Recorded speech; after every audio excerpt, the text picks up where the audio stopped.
한번 따라 하실까요? 우리가 만나야 할 아나니아. 우리가 만나야 할 아나니아. 우리 인간이 사는 동안에 좋은 사람을 만나는 것만큼 귀하고 복된 일은 없습니다. 특별히 인생의 전환기에 새로운 일을 시작하거나 어떤 고비를 넘어가게 될 때 좋은 사람을 만나는 것은 그 어떤 것보다 더 큰 축복이라고 할 수 있습니다.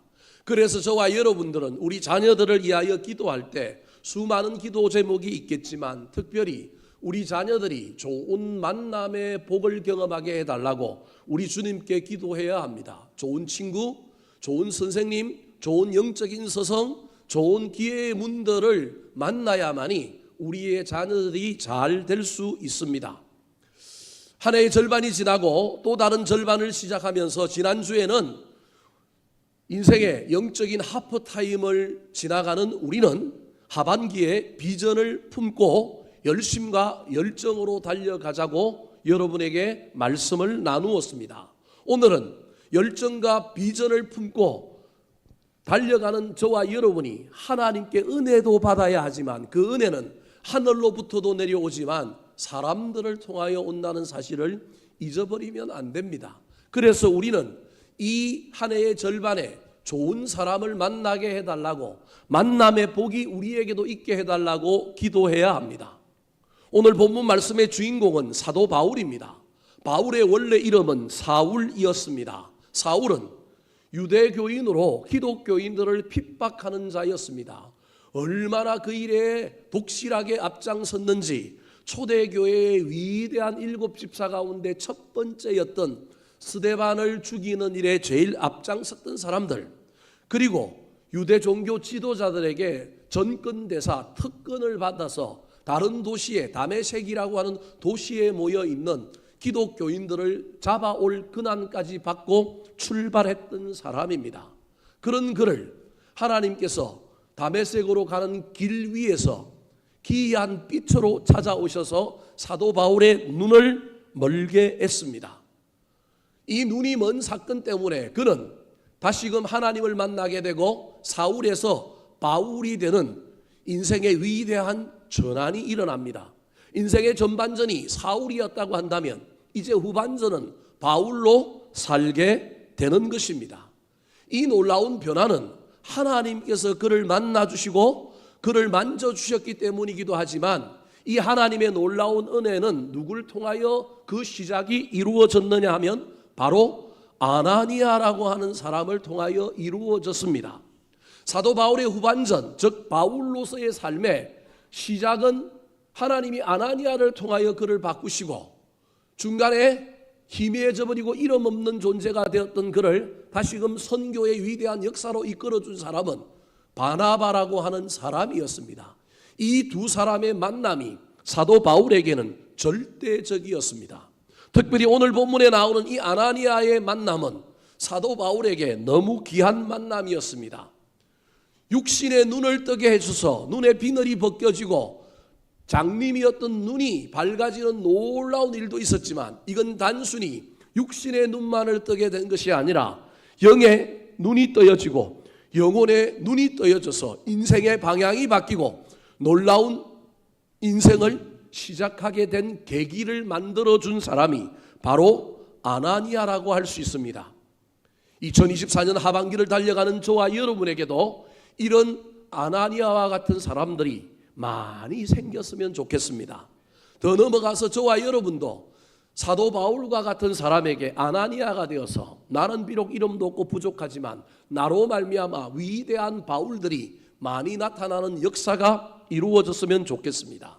자, 그렇다면 오늘 본문에 나오는 아나니아를 통하여 우리가 받아야 할 교훈은 무엇일까요?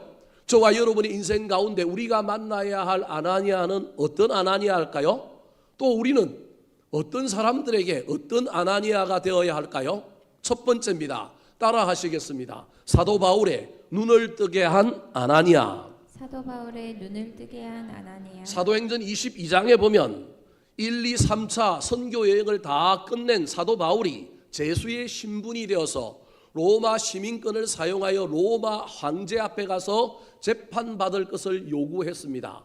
이 요구를 누구한테 했느냐 하면 그 당시 총독이 벨릭스라고 하는 총독이 있었는데 예수님을 십자가에 못 박았던 빌라도 후임으로 부임한 로마의 총독이었습니다. 이 총독 앞에 로마의 시민권을 가지고 자기 일을 로마 황제에게 보내서 재판받게 해달라고 요구합니다. 이유는 로마에 가서 뭘 전하고 싶은가요? 복음 전하고 싶었습니다. 벨릭스가 신문하면서 사도 바울을 비판합니다. 까기 시작합니다. 네가 사회를 어지럽히고 많은 종교 지도자들에게 이단 사설을 전하는 사람으로 고소가 들어왔는데 너는 어찌 네가 자꾸 무죄하다고 무고하다고 이야기하느냐. 그때 사도 바울이 자기가 전하는 복음이 진짜 복음이요 자기가 나쁜 사람이 아니라 하나님의 은혜로 말미암아 놀랍게 변화된 사람이라고 하는 사실을 이야기하면서 그 복음의 놀라운 역사의 증거가 자기 자신이라고 소개합니다. 이때 그 소개의 시작이 어디로부터 시작하느냐 하면 자기가 예수님을 만나서 눈이 멀게 된 사건에서 자기 눈을 뜨게 한 아나니아를 소개하는 이야기로부터 시작합니다. 이 이야기에 아나니아가 그 당시 많은 사람들에게 어떤 존재로 여겨졌는지를 우리에게 보여줍니다. 자, 사도행전 22장 11절 말씀 같이 한번 읽어볼까요? 시작. 나는 그 빛의 광채로 말미암아 볼 수 없게 되었으므로 나와 함께 있는 사람들의 손에 끌려 다메섹에 들어갔노라. 길이에서 빛으로 찾아오신 주님을 만나고 눈이 멀어서 다메섹에 가서 꼼짝없는 상태에 있었을 때 자기 눈을 뜨게 해준 아나니아가 찾아옵니다.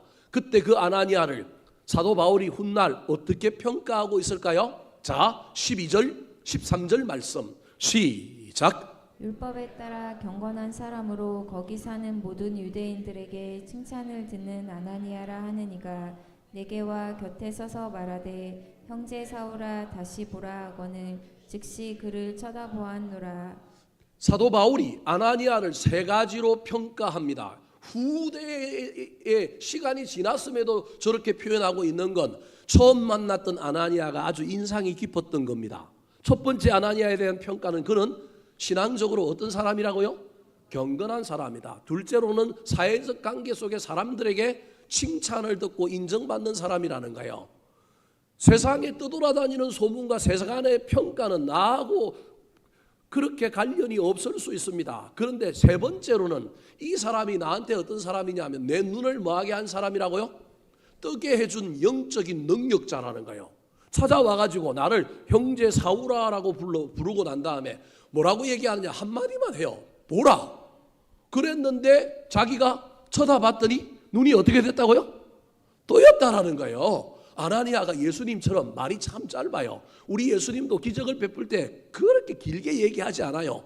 말에 권능이 있기 때문에 한마디 딱 하는데 그냥 보라라고 그랬는데 눈 감긴 장님이었던 사도 바울이 그 말에 순종하여 그냥 눈을 뜨려고 애를 썼더니만 눈이 뭐 했다고요? 떠졌다라는 거예요. 사도 바울의 눈에는 소문으로 듣고 세간의 평가로 알았던 경건한 사람, 칭찬을 듣는 사람이라고 하는 평가도 그 속에 있었지만 그가 가지고 있는 아나니아에 대한 위대한 평가는 그는 능력의 사람이라는 거예요. 자기 눈을 만 사람이라고요? 고쳐준 사람, 뜨게 한 사람이라는 겁니다. 그렇다면 여러분 아나니아는 어째서 저런 능력이 생겼을까요? 거의 우리 예수님과 맞먹는 능력이잖아요. 신약 성경에 우리 예수님이 사복음서에 기적을 베풀고 이적을 행하고 병자를 고쳤던 그 역할과 비슷한 역할을 지금 누가 하고 있는 거예요? 아나니아가 하고 있는 거예요. 아나니아가 어떻게 이런 능력을 행할 수 있었을까요? 오늘 본문에 이 아나니아가 이런 능력을 행할 수 있었던 건 남의 눈을 뜨게 해주는 놀라운 일을 할 수 있었던 이유 하나를 알 수 있는 구절이 몇 절에 나오느냐 하면 17절에 나옵니다. 그가 사도 바울을 안수하여 고쳐주면서 사도 바울이 눈을 뜨는 것만이 목적이 아니라 어떤 사람이 되는 것이 목적이라고 설명하고 있느냐 하면 성령 충만한 사람이 되는 것이 목적이라고 밝히고 있습니다. 그러니까 아나니아의 궁극적인 목적은 안수하여 눈을 뜨는 것이 우리는 궁극적인 목적인 것처럼 알고 있지만 아나니아는 올 때부터 그가 해야 될 일은 사도 바울이 눈을 뜨 뿐만 아니라 어떤 사람이 되는 거라고요? 성령 충만한 사람이 된다라는 거예요. 여러분, 성령 충만은 하늘로부터 하나님이 직접 사도 바울에게 내리시기도 하지만 오늘 본문의 이야기를 유추해보면 성령 충만한 아나니아로부터 그 성령 충만이 흘러 넘쳐서 눈을 뜨게 할 뿐만 아니라 사도 바울에게도 성령 충만을 전달했다. 성령 충만이 흘러 넘쳐서 누구에게도 갔다? 사도 바울에게도 갔다. 그럴 수 있는 겁니다. 간혹 교회 안에서 자기 스스로 내가 성령 충만하다고 말하는 사람들이 있습니다. 여러분, 그 말을 들을 때 여러분 믿지 마시기 바랍니다. 그 사람이 아무리 말을 해도 성령 충만한지 아닌지는 알 수가 없습니다. 어떻게 알 수 있을까요? 내가 그 사람 옆에 있는데 내 마음이 평안하고 내 마음이 위로를 얻고 내 마음이 신령해지고 내 마음이 거룩해지면 내 옆에 있는 그 사람이 어떤 사람이라고요? 성령 충만한 사람이에요. 말로 이야기할 수 있는 것이 아니라 성령은 흘러 넘치는 거예요. 우리나라의 교회와 우리나라의 성도들과 이 영적인 세계에 안타까운 것이, 저는 우리나라에서 점점 성령의 역사들이 사라지는 것 같아서 얼마나 안타까운지 모릅니다. 성령님은 어디든지 계시고 언제 시대를 초월하여 언제든지 역사하시지만 성령님은 어떤 특별한 장소에서 성령 충만한 사람들을 통하여 일하시는 경우들이 많습니다. 그래서 어떤 특별한 장소에 가면 성령 충만을 입을 수가 있다니까요. 어떤 사람 옆에 가면, 특별히 그 사람이 성령 충만한 사람이면 시너지가 일어나서 우리도 그곳에서 뭘 받을 수 있느냐면 성령 충만을 받을 수 있는 거예요. 우리나라가 옛날에는 성령 충만한 나라였다니까요. 이적도 일어나고 기적도 일어나고 성령으로 불타오르는 나라였는데 저는 점점 이 충만의 역사가 희미해지고 사라져가는 것 같아서 안타까워요. 제가 보기엔 남미에 지금 성령의 역사가 가득하고 아프리카에 가득해요. 그래서 누군가가 내 옆에 있으면, 특별히 그 사람이 성령 충만한 사람이면 성령 충만한 사람의 덕을 누가 입을 수 있느냐 하면 내가 입을 수 있는 걸 저와 여러분 기억하셔야 돼요. 내 스스로가 하나님의 은혜로 말미암아 하나님께로부터 직접 성령의 충만함과 그 은혜를 받을 수도 있지만 주변에 성령 충만한 사람이 있으면 내가 그 덕을 뭐 할 수 있다고요? 누릴 수 있는 거예요. 오늘 본문에 아나니아의 눈을 뜨게 한 사람이 사도 바울의 눈을 뜨게 한 사람이 성령 충만한 누구라고요? 아나니아다. 여러분, 제가 설교 중에 실수해도 이해해 주세요. 야, 우리 목사님이 나이가 뭐 한다고요? 들어가는구나. 여러분 기뻐해 주시고 이해해 주시면 좋겠어요. 간혹 말이 머릿속에 생각하고 막 다르게 나와요. 자, 오늘도 몇 번 그럴지 몰라요. 아나니아가 사도 바울의 눈을 뜨게 했는데 눈만 뜨게 한 게 아니라 아나니아에게 있는 성령 충만함이 누구에게도 흘러갔느냐 하면 사도 바울에게 흘러갔다라는 거예요. 사도 바울의 눈도 뜨게 하고 성령 충만한 사람으로 만들어주는 놀라운 일을 일으킨 사람이 아나니아라는 거예요. 그렇다면 어디에서 또 그런 아나니아에게 성령 충만함이 있는지를 알 수 있을까요? 오늘 본문 10절을 보면 아나니아가 성령 충만한 사람이었다는 것을 알 수 있습니다. 10절 같이 한번 읽어볼까요? 시작. 그때 다메섹에 아나니아라는 제자가 있더니 주께서 환상 중에 불러 이르시되 아나니아야 하시거늘 대답하되 주여 내가 여기 있나이다 하니. 자, 하나님이 아나니아의 환상 중에 나타나서 아나니아를 불렀습니다. 여러분, 저 장면에 성령이라는 단어는 하나도 등장하지 않습니다. 그럼에도 불구하고 저와 여러분이 저기서 아나니아가 얼마나 성령 충만한 사람이를 알 수 있느냐 하면 영적인 체험을 하는데 그 체험의 주인공, 즉 찾아오신 분을 주라고 알고 있는 사람, 다르게 얘기하면 이 경험이 한 번만 있었던 것이 아니라 여러 번 있었던 사람, 성령의 충만한 가운데 하나님께서 그에게 환상을 보게 하고 하나님의 음성을 직접 들려주는 놀라운 일이 그에게 있는 거예요. 이것만 봐도 아나니아는 성령 충만한 사람인 거예요. 더 나아가서 오신 분을 주님이라고 알아서 뭐라고 대답해요? 주님, 내가 여기 있나이다. 우리는 환상 중에 누가 찾아오면 이게 개꿈인지 이게 하나님인지 이게 뭔지 잘 분별도 안 될 뿐만 아니라 혹시 주님이라고 저와 여러분이 여겨도 저 아나니아처럼 주여 내가 여기 있나이다라고 말하기가 쉽지 않습니다. 여러분 성령님 찾아오시면 그게 확실해지면 여러분 아나니아처럼 주님 성령님 앞에 주님 앞에 나아가서 주님 제가 여기 있나이다라고 대답하시겠습니까? 그 대답은 아무나 못하는 대답이에요. 왜냐하면 뭐든지 시키는 대로 뭐 하겠다라는 거예요. 하겠다라는 말이에요. 여러분 성령님이 매일 찾아오셔서 여러분 이름 부르시면 뭐라고 대답할래요? 예라고만 하고 주여 내가 여기 있나이다. 이 말은 조심하셔야 됩니다. 그런데 자동적으로 이 아나니아는 주여 내가 여기 있나이다. 하나님의 음성을 듣고 순종하는 일이 일상이었고 성령의 임재를 체험하고 하나님의 부르심 앞에 늘 겸손히 나아가서 성령 충만한 사람이라고 하는 것을 보여주는 것이 바로 저 장면인 것입니다. 사랑하는 성도 여러분, 저는 우리 덕양중앙교회가 아나니아와 같은 사람들로 가득 찬 교회였으면 좋겠습니다. 성령 충만한 사람들이 많아져서 우리 옆에 있는 사람들이 그 성령의 충만함의 넘침을 경험했으면 좋겠습니다. 성령 충만한 사람이 내 곁에 있어서 내 마음이 따뜻해지고 내가 위로를 받고 내가 능력을 받고 내가 새로워지는 놀라운 역사가 있었으면 좋겠습니다. 더 나아가 성령 충만한 아나니아가 사도 바울의 눈을 열어준 것처럼 눈의 비늘을 벗겨준 것처럼 우리 덕양중앙교회 와서 예배 드렸더니 내 눈에 나도 모르는 비늘이 있던 것이 벗겨졌더라. 내가 그동안 잘못된 안경을 끼고 살았는데 새로운 안경을 가지게 되었더라. 내 옆에 누군가가 내 인생길 내가 잘못 가고 있는데 내 인생의 눈에 비늘을 벗겨준다고 한다면 여러분 그것처럼 좋은 일이 어디 있겠습니까? 사랑하는 성도 여러분, 지금 여러분 옆에는 눈을 뜨게 해주는 눈에 비늘을 벗겨주는 그런 귀한 사람이 있습니까? 여러분은 누군가에게 인생의 길을 잃고 헤매는 자에게 눈을 뜨게 해서 그 인생을 바로 가게 만들어주는 아나니아처럼 살고 있습니까? 우리 교회와 저와 여러분이 그런 사람이 될 뿐만 아니라 저와 여러분도 그런 사람을 만났으면 좋겠습니다. 그런 사람이 되려면 저와 여러분이 성령 충만해야 된다는 사실을 잘 기억하여 우리 교회 안에 누가 성령 충만한가, 누가 말쟁인가, 누가 이상하게 사는가 잘 분별하여 신실한 사람, 기도하는 사람, 성령 충만한 사람 옆에 붙어 있어서 그 놀라운 충만함이 넘쳐 흐르는 것을 받아서 나도 성령 충만한 능력으로 우리 자녀들의 눈에서 비늘을 벗겨주고 내 남편의 눈을 뜨게 만들고 내 아내의 눈을 뜨게 만들고 주변에 있는 사람들의 눈을 뜨게 해주는 성령 충만한 사람들이 되시기를 우리 구주 예수 그리스도의 이름으로 축원합니다. 두 번째, 저와 여러분이 만나야 할 아나니아, 저와 여러분이 되어야 할 아나니아는 어떤 아나니아일까요? 따라 하시겠습니다.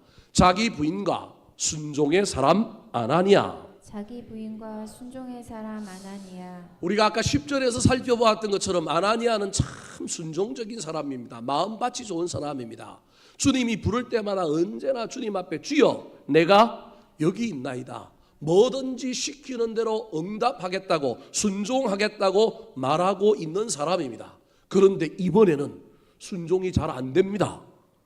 하나님께서 이 내가 여기 있나이다라고 대답하는 아나니아를 부르면서 얘기합니다. 저 다메섹의 직가라고 하는 도시 신도시였던 것 같습니다. 도로가 똑바로 나 있는 사거리, 그게 직가라는 거리예요. 거기에 유다라고 하는 사람 집에 누가 있느냐 하면 사울이 있다라는 거예요. 네가 거기 가서 그 사람 뭐 하라고요? 안수해서 눈 뜨게 하라는 거예요. 아나니아가 가기가 싫어요. 자, 13절, 14절 말씀 같이 한번 읽어볼까요? 시작. 아나니아가 대답하되 주여 이 사람에 대하여 내가 여러 사람에게 짓사온즉 그가 예루살렘에서 주의 성도에게 적지 않은 해를 끼쳤다 하더니 여기서도 주의 이름을 부르는 모든 사람을 결박할 권한을 대제사장들에게서 받았나이다 하거늘. 참 순종적인 아나니아에게도 사도 바울이라고 하는 인물은 거부감이 드는 사람이에요. 위협적인 사람이에요. 여전히 저 사람이 나에게 부담이 되는 사람이에요. 사랑하는 성도 여러분, 저와 여러분에게는 그런 사람들과 그런 상황이 있을 수 있습니다. 특별히 13절에 보면 아나니아가 주여 그러면서 이 사람에 대하여 내가 여러 사람에게 소문을 들어서 아는데, 여러분 저와 여러분은 소문만 듣고 판단하고 결정하지 마시기 바랍니다. 한번 직면해보고 한번 도전해보고 사람은 겪어봐야 합니다. 남이 하는 이야기가 다 진리는 아닙니다. 그 이야기를 무시할 수는 없지만 여러분 그 이야기만 가지고 너무 판단하고 결정하지 마시기 바랍니다. 이 아나니아가 들은 소문에 의하면 사도 바울이 예루살렘에서 엄청난 박해를 했다는 거예요. 주의 성도들에게 적지 않은 해를 끼치고 많은 사람을 죽이게 만들고 소위 말하면 사도 스데반 집사까지 죽였다라는 거예요. 그런 사람을 내가 어떻게 찾아갑니까? 왼수인데 왼수한테 어떻게 갑니까? 더 나아가서 나를 잡아갈지도 모르는데 어떻게 가겠습니까? 그게 14절입니다. 여기서도 주의 이름을 부르는 모든 사람, 이 다메섹이라고 하는 도시에서도 그가 대제사장에게 예수 믿는 사람을 잡아서 예루살렘으로 압송할 권한을 받아서 온 사람인데, 나는 예수 믿는 사람인데 내가 그 사람 만나고 나면 나도 잡혀갈지 모르는데 눈뜨게 해줬는데 그 사람이 변한 게 아니라 여전히 기독교를 말 사람일 수도 있어요. 핍박하는 사람일 수도 있잖아요. 사람의 미래를 어떻게 알아요? 그런데 그가 눈 뜨자마자 요 이놈 잘됐다, 너 예수 믿지, 예루살렘으로 가자. 그러면 어떻게 하겠냐는 거예요. 이런 위험 속에 위험 속에 있는데 하나님께서 나타나서 이런 사람에게 가라고 하는 것입니다. 사랑하는 성도 여러분, 여러분이라면 어떻게 해야 될까요? 순종에 대하여 저와 여러분이 오해하는 것이 있습니다. 이해되고 나를 설득시켜서 나를 만족시키면 내가 뭐 하겠노라? 하겠노라. 여러분, 이게 저와 여러분이 가지고 있는 순종입니다. 여러분, 그건 엄격한 의미에서 순종이 아닙니다. 우리는 어떤 일 앞에 어려울 때, 힘이 들 때, 뭘 하기 힘들 때 자꾸 하나님 앞에 나아가서 뭐라고 얘기하느냐 하면 나한테 이유를 좀 알게 해주시고 나를 좀 설득시켜 주시고 뭔가 좀 내가 동의될 수 있도록 나를 만들어 달라고 얘기합니다. 그게 그렇게 나쁘거나 그거 꼭 해야 못할 일은 아니지만 순종이라고 하는 것은 이해가 되지 않는 일을 하는 겁니다. 내 스타일이 아닌 걸 하는 겁니다. 나한테 꼭 맞지 않는 일, 내가 원하지 않는 일을 하는 겁니다. 물론 사람마다 다를 수 있습니다. 10이라고 하는 숫자가 있는데 7개가 이해가 안 되는 걸 제가 여러분에게 7개가 이해가 안 되고 8개, 9개가 이해가 안 되는 걸 순종하라, 그 얘기하는 게 아니고요. 우리 인간은 적어도 절반은 뭐가 돼야 돼요? 이해가 돼야 돼요. 근데 절반이 이해됐는데도 불구하고 여전히 남은 절반이 이해되지 않은 것 때문에 우리는 뭘 못하는 사람들이에요? 순종을 못하는 사람들이에요. 하나님을 향하여, 상대방을 향하여 나를 이해시켜라, 나를 납득시켜라고 이야기할 때가 얼마나 많은지 모릅니다. 그래서 납득이 되고 이해가 되면 여러분 순종하겠다는데 실제로 순종도 안 할 뿐만 아니라 그렇게 해서 순종하면 그건 여러분 순종이 아닙니다. 세상 사람들은 날 이해시켜달라, 명분을 나에게 알려달라, 뭔가를 자꾸 맞게 해달라라고 이야기하지만 기독교의 역사, 기독교의 영성에는 이해되지 않는 일을 하는 겁니다. 지금 아나니아가 이 작업을 하고 있는 거예요. 하나님 앞에 나 이해가 안 됩니다. 나 이 사람 갈 수 없습니다. 그랬더니 우리 주님께서 이 아나니아에게 어떻게 얘기하셨을까요? 자, 15절과 16절 말씀 같이 읽어보겠습니다. 시작. 주께서 이르시되 가라, 이 사람은 내 이름을 이방인과 임금들과 이스라엘 자손들에게 전하기 위하여 택한 나의 그릇이라. 그가 내 이름을 위하여 얼마나 고난을 받아야 할 것을 내가 그에게 보이리라 하시니. 여러분, 저기서 말씀하시는 이유를 알게 해달라고, 나 못 간다고 자기 이유를 대고 있는 아나니아에게 우리 하나님이 하고 계시는 합법을 잘 봐야 합니다. 우리 하나님의 합법은요, 여러분, 가라라고 하는 말입니다. 딴 얘기 설명 안 하고 뭐라고 얘기해요? 가. 그런데 이해가 안 돼서 못 갈까 봐 좀 이해를 시켜주는 거예요. 저거 듣는다고 다 이해가 될까요? 안 될까요? 안 되지만 아나니아는 갈 것 같아서 우리 주님께서 가라 그러고 난 다음에 가야 될 이유를 설명하는 겁니다. 두 가지입니다. 하나는 이 사람은 내 이름을 위하여 이방인과 임금들과 이스라엘 자손들, 즉 이방인 지역에 있는 유대인들에게 복음을 전하기 위하여 택한 나의 뭐라고요? 그릇이라는 거예요. 여러분, 여기서 저와 여러분이 우리 하나님의 관점을 이해해야 됩니다. 우리는 나를 이해시켜다오, 나에게 이익이 있게 해달라고 우리의 관점, 우리의 해석을 중요시 여기는데 하나님은 한 번도 아나니아와 관련되어 있는 이야기를 하지 않습니다. 우리 하나님의 관점은 자기입니다. 이게 우리와 다릅니다. 하나님은요, 니들하고 상관없이 그 사람이 나한테 뭐 하다고요? 필요하다. 니들한테는 위협적이더라도 나한테 필요하다. 이게 우리 하나님의 관점입니다. 저와 여러분이 이 관점을 볼 수 있어야 되는데 우리는 팔이 안으로 굽는다고 다 자꾸 누구 중심으로만 이해하느냐 하면 내 중심으로 이해해서 내가 손해가 되느냐, 내가 유익하냐, 내가 이해가 되느냐, 내가 납득이 되느냐를 가지고 문제를 봅니다. 그런데 하나님은요, 그 얘기 안 합니다. 너희 공동체에 이 사람이 얼마나 유익할 거고 그런 얘기 안 합니다. 이 사람은 내가 택한 나의 뭐라고요? 그릇이 내 그릇이다. 야, 내가 쓰시겠다 그러는데 니들 마음에 안 든다고 너하고 안 친한다고 그거 무슨 상관이냐. 내가 쓰겠다는데. 또 다른 이야기는 16절에 그가 내 이름을 위하여 얼마나 고난받아야 할 것을 내가 그에게 뭐하리라? 보이리라. 이 사람 너희들 핍박한다고 얼마나 너희들한테 힘들게 해서. 근데 이 사람 내가 택한 그릇으로 써도 이 사람도 그 인생이 뭐 할 거라고요? 고난 가운데 있을 거야. 내가 다 갚을 거야.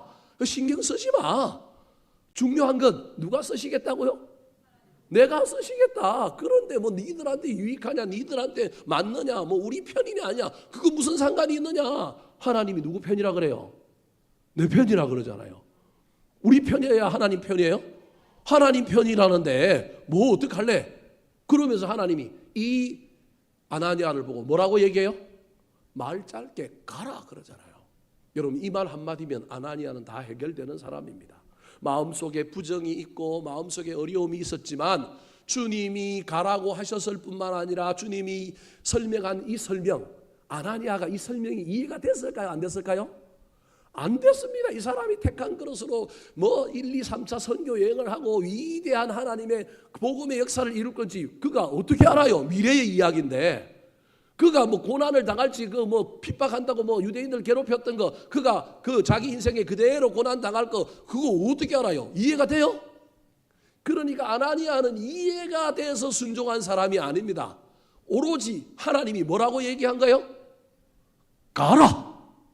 이 말 한마디에 이해가 되지도 않고 설득되지도 않는 자기 마음을 자기를 부정하고 하나님 앞에 순종하기로 결심하여 나아간 사람이 누구냐 하면 바로 아나니아입니다.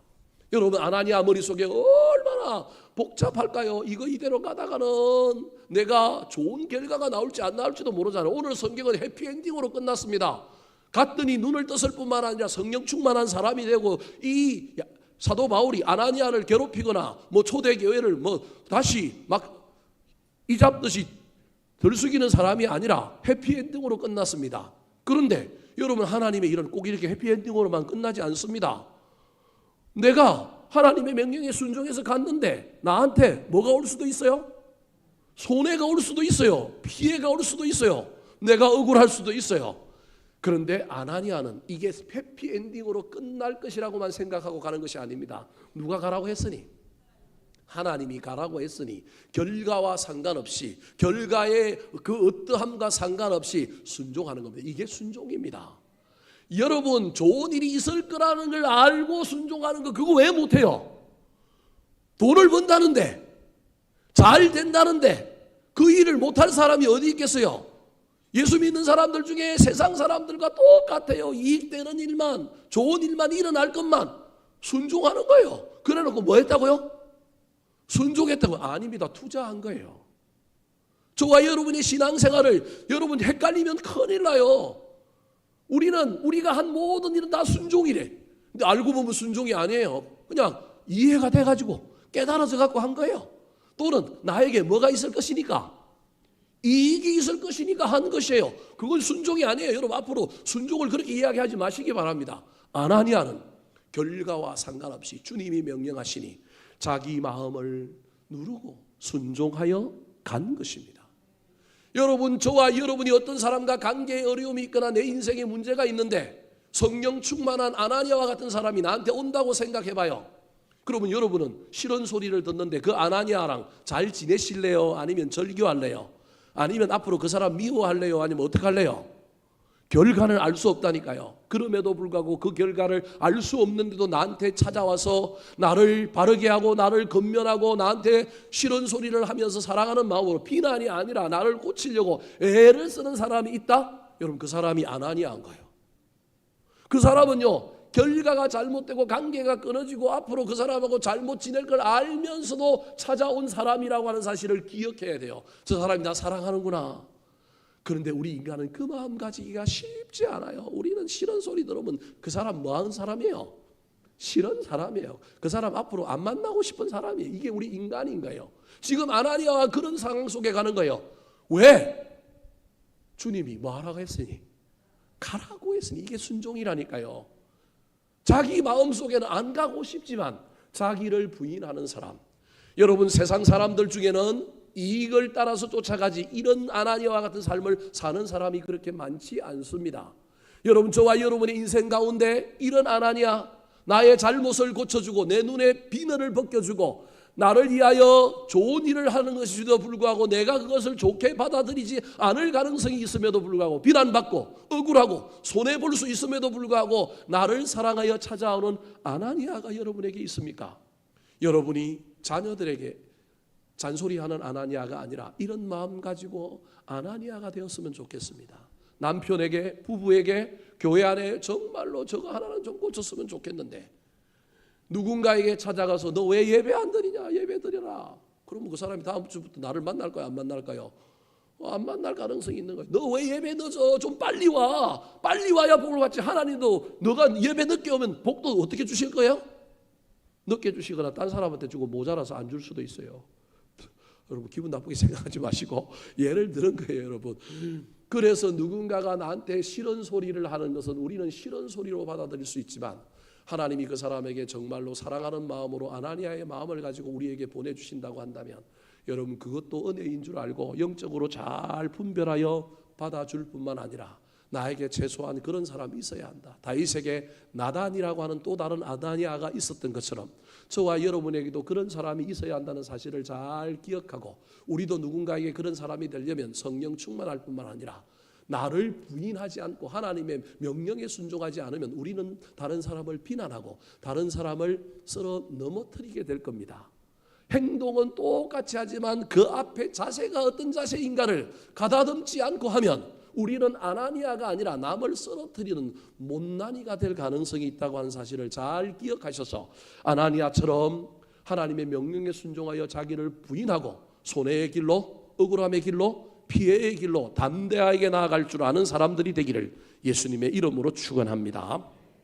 마지막입니다. 우리가 본받아야 할 아나니아, 우리가 되어야 할 아나니아는 어떤 아나니아일까요? 따라 하시겠습니다. 수용하고 포용할 줄 아는 아나니아. 수용하고 포용할 줄 아는 아나니아. 인간 세상에서 호칭은 관계를 잘 보여주는 거울입니다. 관계의 참모습은 반드시 호칭을 통하여 드러나게 되어 있습니다. 오늘 본문에서 하나님의 명령을 따라서 이게 손해가 될지 덕이 될지도 모르지만 하나님의 명령을 받아서 자기를 부인하고 순종함으로 나아갔던 아나니아가 드디어 사울을 만났습니다. 그런데 이 사울을 향하여 뭐라고 불렀을까요? 17절 말씀 같이 한번 읽어볼까요? 시작. 아나니아가 떠나 그 집에 들어가서 그에게 안수하여 이르되 형제 사울아, 주 곧 내가 오는 길에서 나타나셨던 예수께서 나를 보내어 너로 다시 보게 하시고 성령으로 충만하게 하신다 하니. 여러분, 아나니아가 사울을 향하여 뭐라고 불러요? 형제 사울아 그래요. 그냥 뭐라고 부를 수도 있느냐면 사울아 부를 수도 있고요. 이 사람이 부담되잖아요. 이 사람이 사람 잡아 죽이는 사람이잖아요. 왼수 같은 사람이잖아요. 그러니까 이름 안 불러도 되잖아요. 그냥 뭐 하면 돼요?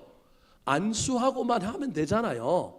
정 안 되면 그 시기 어이 그러면 되잖아요. 그런데 여러분, 호칭을 정확하게 불러요. 성경은 효율적인 책이기 때문에 저걸 아무렇게나 기록해 놓은 게 아니에요. 뭐라고 불러요? 형제 사울아. 아까 사도행전 22장 세월이 많이 지나고 난 다음에 사도 바울이 자기가 아나니아 만났던 장면에서도 무슨 단어를 써요? 형제 사울아라고 하는 단어를 써요. 아까 우리가 22장에서 살펴봤잖아요. 그 말은 이 단어가 누구 마음속에 박혀 있는 거예요?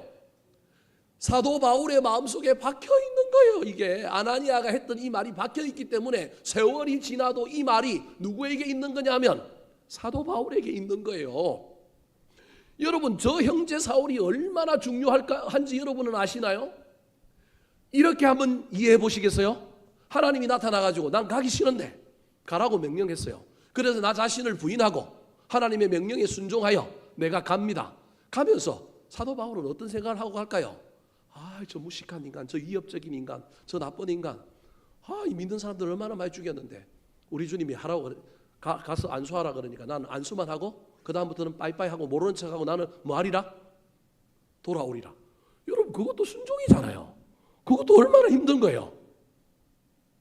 여러분, 대부분 사람들이 순종하는 것도 어렵지만 순종하고 난 다음에 우리가 보이는 행동은 난 여기까지, 오케이, 난 요것만 하겠다, 이례적이고 단회적인 순종으로 마칩니다. 왜냐하면 내 마음이 동하지 않으니까, 내가 이게 막 환영하고 내가 기뻐서 하는 게 아니니까, 어쩔 수 없는 명령으로 하는 거니까.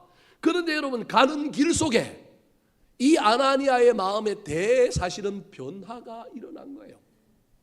이해되지 않았던 하나님의 마음, 저 사도 바울이 저런 상황인데 저가 어떻게 될까? 수많은 고민 속에서 그는 단 이례적으로 사도 바울에게 안수하여 그냥 자기 책무만 끝내고 돌아올 마음을 품고 갔지만, 아나니아가 사도 바울을 보는 순간 모든 게 무너졌습니다. 불쌍해 보였습니다. 저 인간이 나중에 어떻게 살까? 여러분, 실제로 사도 바울은 눈을 뜨고 난 다음에 예루살렘 교회에 이런 일이었습니다. 아나니아의 우려와는 달리 개종하여 예수 믿는 사람이 되었습니다. 그런데 여러분, 예루살렘 교회에서 사도 바울은 어떤 사람이었을까요? 모든 사람들이 그냥 두리번두리번거리기만 하고 그냥 멀리 보기만 하고 전부 왕따시키는 존재입니다. 그럴 수밖에 없죠. 이 사도 바울의 임팩트가 너무 강한 거예요. 너무 엄청난 일을 했기 때문에 아무도 다가가기가 쉽지 않은 거예요. 그래서 예루살렘 교회에서 사도 바울은 왕따입니다. 믿었지만 아무도 대해주는 사람이 없는 사람인 거예요. 그래서 안 돼서 자기 고향 길리기아 다소로 뭐합니까? 낙향합니다. 근데 거기서도 많은 사람들이 자기를 왕따시킵니다. 왜냐하면 거기는 전부 유대인들 지역이거든요. 유대교에서 기독교로 개종하는데 기독교에서도 환영을 못 받는 그가 유대교로 다시 돌아간 건 아니지만 자기 고향에 갔는데 모두 유대인들이 나보고 변절자 왜 네 고향에 돌아왔느냐, 막 이런 소리를 합니다. 그러니까 예루살렘 교회에서도 지내지 못하는 사람, 자기 고향이 유대인들이 가득 찬 곳에서도 비난받고 배신자라고 소리를 듣는 그 상황 속에 사도 바울이 살 수가 없어요. 그래서 사도 바울이 어디로 가는지 아십니까?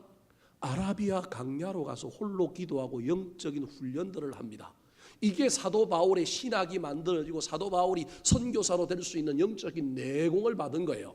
사랑하는 사람들, 사랑하는 성도 여러분, 누군가가 나를 외면하고 누군가가 나를 받아주지 않고 힘들 때 너무 낙심하지 마시고 사도 바울의 길을 걸어가시기 바랍니다. 그렇다면 사도 바울이 고향도 가보고 예루살렘 교회도 있어봤는데 안 돼서 3년 동안 영적 훈련을 하며 마이웨이 자기 길을 가면서 하나님을 더 깊이 만날 수 있었던 힘은 어디에서 왔을까요? 바로 여기에서 온 거예요. 어쩌면 아나니아가 사도 바울을 만나고 난 다음에 형제 사울아 하는 순간 모든 게임은 끝났습니다. 이 말 한마디가 사도 바울에게는 얼마나 은혜가 됐을까요? 자기를 뭐라고 불러요? 형제라고 불러요. 원수인 나를 형제라고 불러요. 저는 이 형제 사울아 하는 순간 이게 말이 되는지는 안 되는지는 모르겠지만 아나니아에게 충만한 성령님이 흘러 넘쳐서 누구에게로 들어가고 있느냐 하면 사울에게로 들어가고 있는 거예요. 안수는 죄송합니다, 폼일 뿐 형제 사울아 하는 순간 여러분 사울의 치유는 시작된 거예요. 이미 게임은 끝난 거예요. 안수는 요식 행위일 뿐이에요. 그래서 안수하니까 눈에 비늘이 떨어졌는데 그때 떨어진 게 아니라 이미 눈에서 비늘이 뭐하고 시작한 거예요? 꼬들꼬들해지고 시작한 거예요. 그래서 손 얹자마자 딱 떨어진 거예요. 사람 눈에는 안수했기 때문에 떨어진 것 같지만 제가 보기엔 저 아나니아가 형제 사울아 하는 순간에 저게 떨어진 거예요. 아나니아라고 하는 사람의 이름 뜻은 여호와는 은혜로우시다라는 거예요. 이 사람 이름 따라 은혜로운 사람이에요. 부담감 때문에 안 간다고 했지만 하나님의 마음을 회복하고 나니까, 하나님의 관점을 가지고 나니까 이 인간이 얼마나 외로운 인간인지, 이 인간이 앞으로 어떻게 살지 이해되면서 이 인간을 내가 품어야 되겠다. 아무도 품어주지 않는 곳에서 내가 이 사람을 내 형제로 받아줘야 되겠다. 그래서 여러분, 이 수용과 이 포용 때문에 사도 바울은 눈에서 비늘만 떨어지는 것이 아니라 눈 뜨고 난 다음에 제일 먼저 만난 사람이 누구인 거예요? 아나니아. 여러분, 사도 바울이 눈을 뜨고 난 다음에 나중에 바나바를 통하여 다시금 잊혀졌던 그가 초대교회의 인물로 등장하고, 그가 나중에 이방인들을 향하여 복음 전하러 가는데 수많은 고난을 당함에도 불구하고 그가 여전히, 나 같으면 안 갈 텐데 여전히 가는 이유는 그가 눈을 뜨고 제일 먼저 만난 사람이 어떤 사람이냐면 아나니아인 거예요. 그가 그 아나니아를 통하여 여기에 육신의 눈만 뜬 게 아니라 뭐가 떠졌느냐 하면 여기에 눈이 떠진 거예요. 사람을 어떻게 대해야 되는지를 그냥 배운 거예요. 외로운 사람, 힘든 사람을 받아줘야 되는구나, 수용해줘야 되는구나. 그래서 그는 배척당하고 죽을 위기에 놓으면서도 여전히 선교지를 향하여 가는 거예요. 왜냐하면 이 수용을, 이 포용을 누구한테서 배웠느냐 하면 아나니아에게서 배웠기 때문에 그렇습니다. 사랑하는 성도 여러분, 저는 우리 덕양중앙교회가 아나니아와 같은 교회였으면 좋겠습니다. 우리 교회는 포용하고 수용해줬으면 좋겠습니다. 세상의 모임과 단체는 회비를 내느냐 안 내느냐, 헌신했느냐 안 했느냐, 관계의 영역에서 따져서 회원으로 받아들이고 세우고 가지만 여러분, 교회는 그런 곳이 아닙니다. 교회는요, 사람을 품는 곳입니다. 교회는요, 다른 사람들을 받아주는 겁니다. 우리가 교회에서 괜히 형제자매 하는 줄 아십니까? 그 형제자매라고 하는 의미가 말만으로만 하는 것이 아니라 그 안에 내가 사람을 포용하겠노라. 사랑하는 성도 여러분, 교회는 배척하는 곳이 아니라 품는 곳이고요, 아나니아와 같은 성도들이 있는 교회는요, 사람을 향하여 여러분, 그 사람을 연약함이 있음에도 불구하고, 부족함이 있음에도 불구하고 품어주는 사람이 있기 때문에 그렇습니다. 설교를 준비하면서 저도 제 인생을 돌아보면서, 야, 내 인생이 여기까지 오기까지 참 개차반이었는데, 내가 목사가 되기까지, 아니 목사 이전에도 내 인생 가운데 나를 수용해주고 나를 포용해주고 나에게 버팀목이 되었던 수많은 사람들이 생각이 나는 거예요. 그래서 그 중에 3명한테는, 한 사람한테는 제가 카톡을 보내고요, 한 사람한테는 전화를 하고요, 한 사람한테는 뭘 보냈느냐 하면 메일을 보냈어요. 너무너무 고마워가지고, 당신 때문에 내가 여기까지 있었습니다. 당신의 받아줌과 당신이 나를 형제로 받아주고, 당신이 나를 품어주고, 당신이 나를 인내하고 기다려준 것 때문에 내가 너무너무 감사합니다. 그랬더니 전화가 왔어요. 뭐 그런 걸 편지를 보냈냐, 우리끼리. 다음에 뭐 먹자고요? 밥 먹재요. 그래서 제가 얘기했어요. 밥 제가 살게요. 그랬더니 아니, 내가 산대요. 다음에 이제 만날 텐데 밥은 누가 살지 몰라요. 비싼 거 사면 그 사람 보고 사라 그러고, 싼 거 사면 제가 내려고 그래요. 여러분, 인생을 돌아보니까 여러분, 나를 받아줬던 아나니아와 같은 사람이 얼마나 많은지 몰라요. 그러면 내가 그 은혜로 여기까지 왔으니 나도 사람들을 향하여 누구처럼 살아야 될까요? 아나니아처럼 살아야 되는데 나는 그렇지 못한 내 모습을 보면서, 특별히 목회하면서 이게 얼마나 어려운지 몰라요. 아나니아처럼 살다가도 19이 올라오고 뚜껑이 열려고, 야이씨 한판 붙어봐, 이런 마음이 들 때가 얼마나 많은지 모릅니다. 사랑하는 성도 여러분, 다시금 하나님께 은혜를 구하시고 성령 충만함으로 말미암아 저와 여러분이 아나니아와 같은 사람 만나서 나를 받아주고 나를 수용해주는 그 놀라운 은혜를 경험하여 우리도 누군가를 여러분 받아주고 수용할 줄 아는 남은 인생 살아갈 때 하나님께서 저와 여러분의 인생 가운데 위대한 역사를 이룰 겁니다. 내가 위대하지 않아도 나로 말미암아 위대한 바울이 나올 수 있지 않겠습니까? 여러분의 자녀들을 향하여 시대가 바뀌어서 이해되지 않는 가치관들이 얼마나 많은지 모릅니다. 자녀들을 향하여 아나니아처럼 수용하고 포용해 주시기 바랍니다. 왼수 같은 남편 이해가 잘 안 되죠? 마음에 안 드는 아내, 그래도 아나니아처럼 수용하고 포용해 줄 때 저와 여러분의 삶에 하나님의 놀라운 역사가 나타나는 것을 경험하는 2024년 하반기가 되기를 우리 구주 예수 그리스도의 이름으로 축원합니다.